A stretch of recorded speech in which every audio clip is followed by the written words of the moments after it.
В Нижнем Куранахе Алданского района пекарня ежедневно выпускает свежую продукцию. Население в восторге.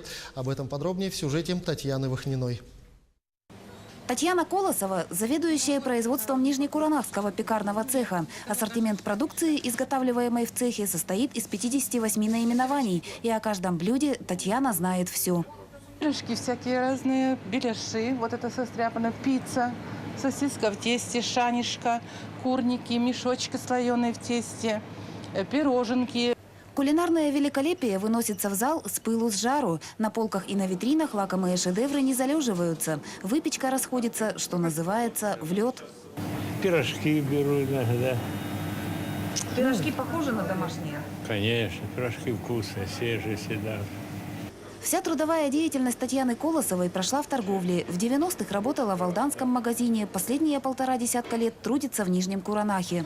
Помимо торгового дела, коим владеет профессионально, Татьяна освоила множество тонкостей и секретов кулинарии. Немало она может рассказать и о социальной психологии отдельных эпох. Сегодня покупатель совсем не тот, каким был 30 лет назад.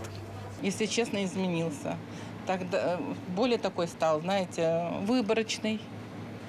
Вот. Не так, как вот раньше было, что раз-раз, там по талонам, когда, помните, было, все это брали. А сейчас выборочно, да, люди выбирают, что им взять, что подходит, что не подходит. Где-то закажут что-то.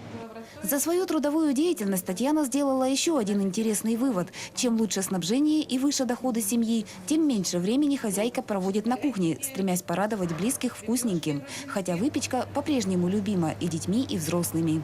Пожилые ходят очень много, берут, пенсионеры у нас берут и пирожки. Сами сейчас уже люди не хотят стряпать, берут пирожки всякие, берут печеные пирожки, они больше на печеные налегают. Дети у нас здесь, недалеко школа. Купить проще, чем готовить, и это распространяется не только на выпечку и десерты, но также на полуфабрикаты. Котлеты, отбивные, тефтели и пельмени – пища гурманов. И на полуфабрикаты, которые производятся в цехе, спрос стабильно высокий. Татьяна Вахнина, Сергей Шипачев, Александр Лукин, Алданский район, поселок Нижний Куранах.